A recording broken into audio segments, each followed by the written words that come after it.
The storm outside Rosie's diner rolled across the highway like a dark, restless tide, spilling sheets of rain over the flickering neon sign. Inside, the air was thick with the smell of burnt coffee and old vinyl. Nothing glamorous, nothing polished. But for James Walker, a man who had built entire empires out of steel and vision, this forgotten diner felt like the only place where the world didn't expect anything from him. He sat in the last booth, shoulders slightly slumped, hands wrapped around a cup that had long gone cold. His tailored coat, black, expensive, unmistakably out of place, hung off him like a story he wasn't ready to tell. At 52, James looked like a man who had lived 2 lifetimes. One filled with success everyone could see, and another filled with grief no one else could touch. 3 years.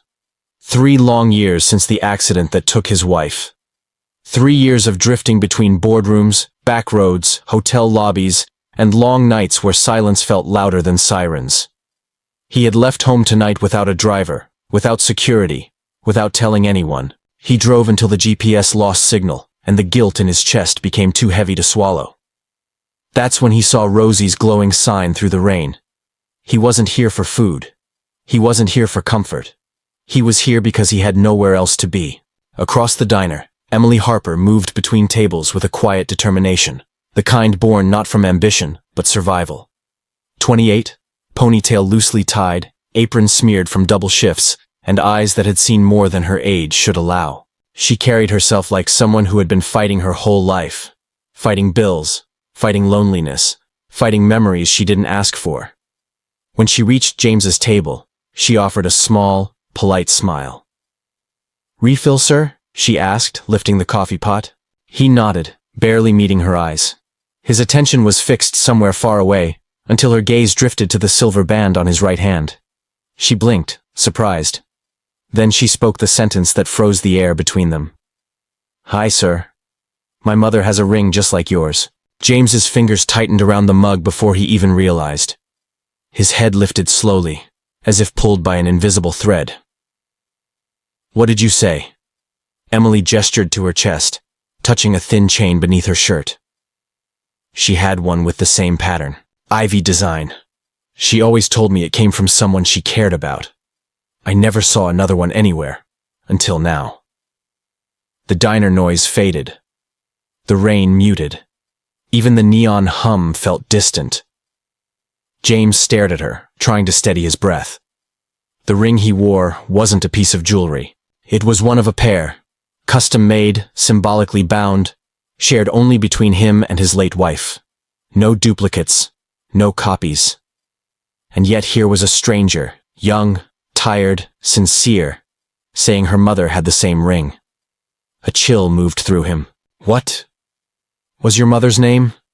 he asked quietly. Emily's voice softened. "Mary," she said. "Mary Harper." James felt the world stop. For a moment, James couldn't speak. The name hung in the air like a ghost that had suddenly found its way back into the room. Mary Harper. A name he hadn't said aloud in decades. A name tied to a chapter of his past he thought had been sealed forever.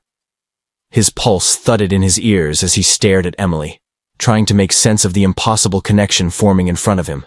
"You knew her?" Emily asked, frowning at the way all the color had drained from his face. James swallowed hard. "A long time ago," he said quietly. "Very long." Emily waited for him to say more, but he didn't. Instead, he looked down at the ring, Claire's ring, and turned it slowly with his thumb. How could Mary possibly have had the same one? It made no sense. Claire had designed theirs when they were barely out of college, still dreaming, still believing life would never hurt them. It was supposed to symbolize something only the two of them shared. But now, a stranger's daughter was standing in front of him, claiming her mother had one too. Emily seemed to sense the shift in him. Her posture softened. "Look, I didn't mean to upset you. It's just, my mom never talked about much from her past. But she talked about that ring sometimes, and it meant something to her. So when I saw yours..." Her voice trailed off. She didn't know how deeply she had cracked him open. "Can I ask?" James whispered, forcing the words out. "Is your mother still alive?" Emily's eyes shifted away, her expression tightening in a way that told him the answer before she spoke. "No," she said softly. "She passed when I was 16. A familiar ache twisted in James's chest.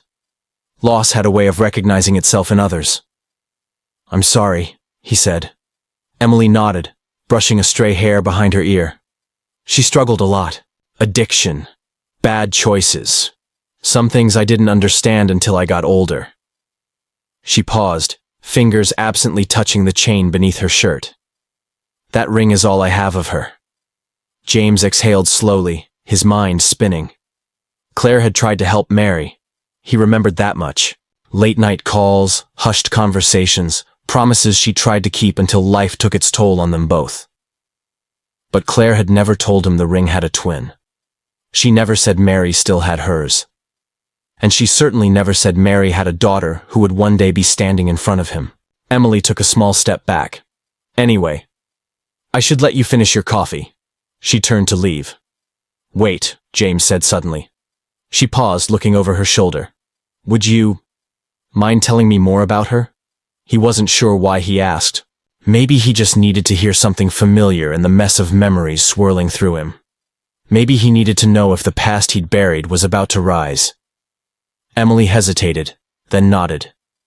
"My break starts in 5 minutes." James forced a small, grateful smile. "I'll be here."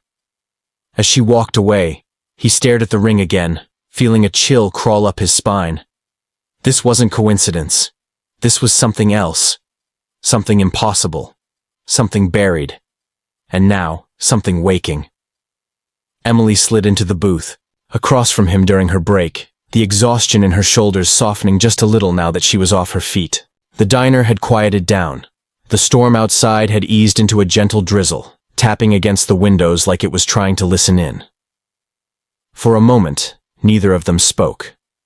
It was as if both were measuring the weight of the conversation before daring to lift it again. "She wasn't always broken," Emily began, fiddling with a napkin. "My mom, I mean, she used to sing.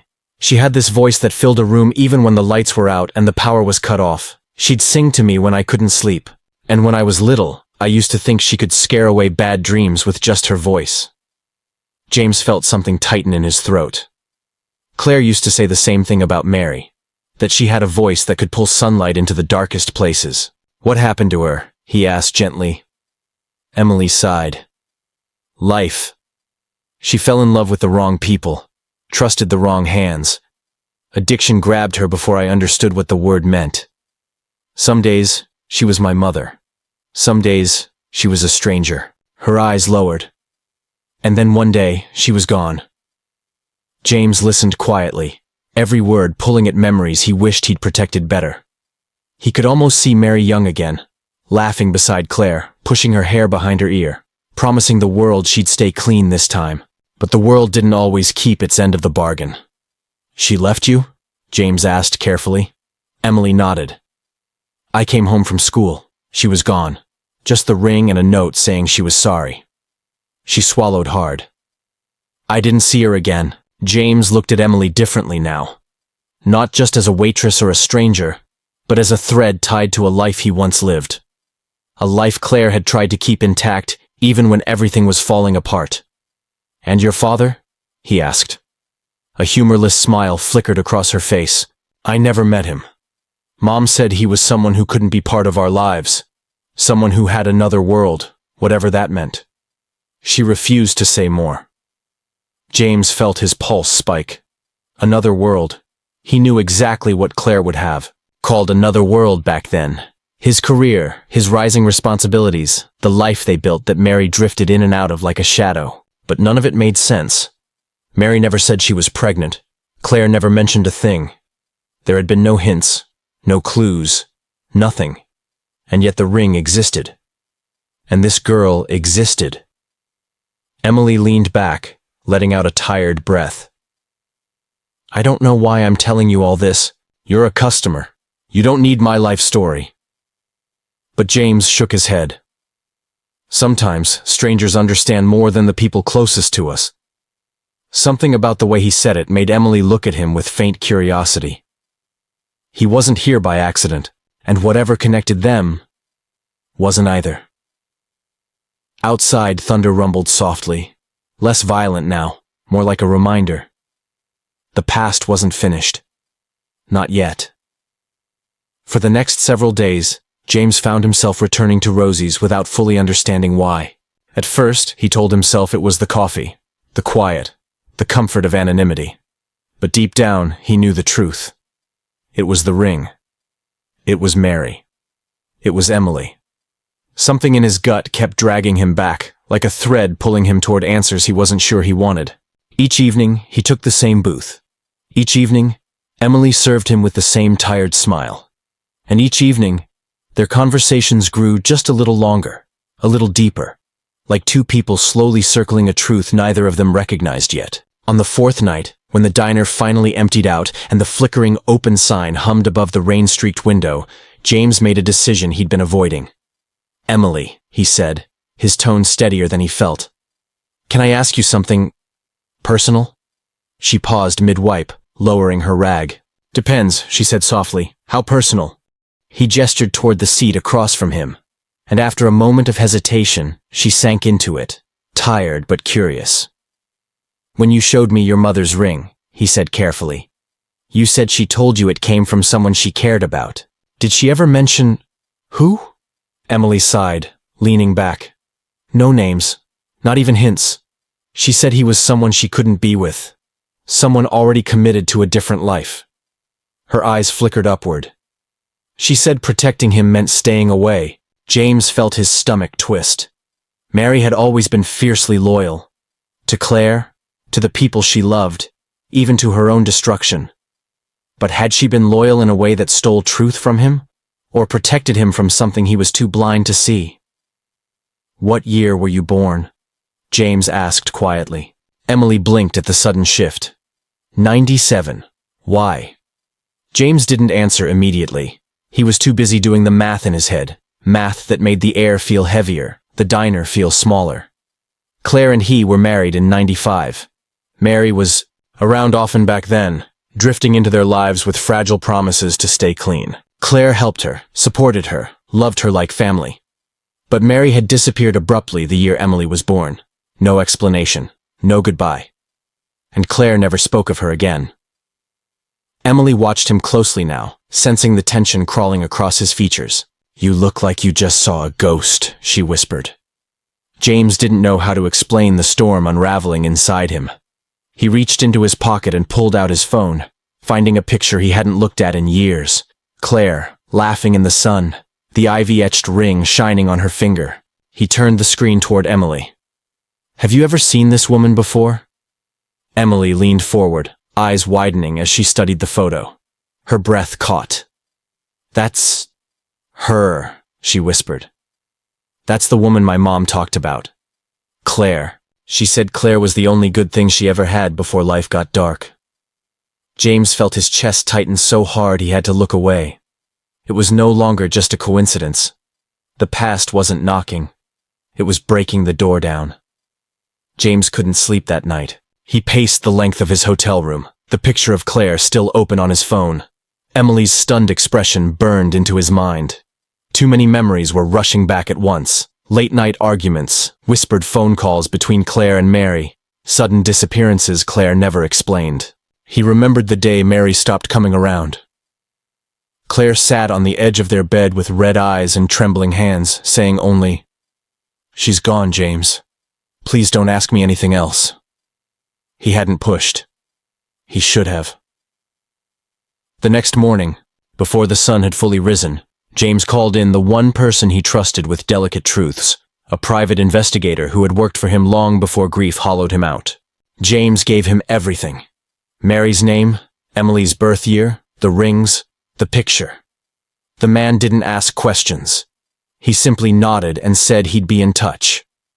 Hours later, the investigator returned with a folder that felt heavier than steel. Inside was a single piece of paper. Yellowed, worn, folded too many times. A letter. The handwriting was unmistakable. "Mary's Claire, I'm pregnant. It's his. I can't tell him. I won't ruin your life. Please forgive me. I'm trying. I really am. I'm sorry. Mary, 1996. James stared at the words, his breath stalling in his chest. The room tilted. His hands shook. All the years he'd spent thinking he understood his marriage, thinking he understood Claire's secrets. All of it cracked apart with one letter that had never reached his hands. Emily wasn't just connected to his past, she was his past, and she had never known. That night, he returned to the diner, heart pounding, palms damp. Emily was cleaning the counters, her movements slower than usual. When she looked up and saw him, something in her expression softened. Worry, maybe. Curiosity. Fear. "Emily," he said, his voice low. "We need to talk."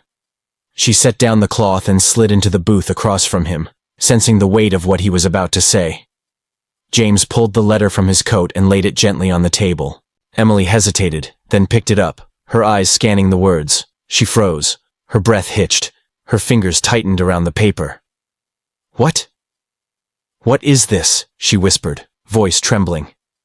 "It's the truth," James said, barely able to steady his voice. "Claire knew. She tried to help your mother.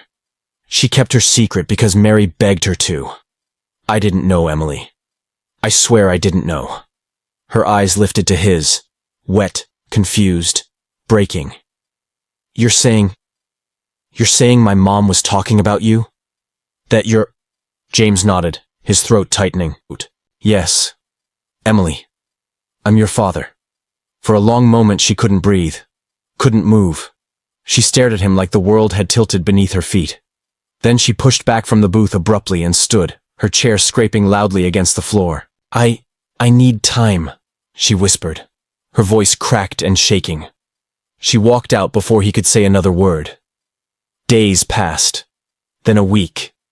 James came back every evening, sitting in the booth, waiting, not demanding, not pushing, just hoping.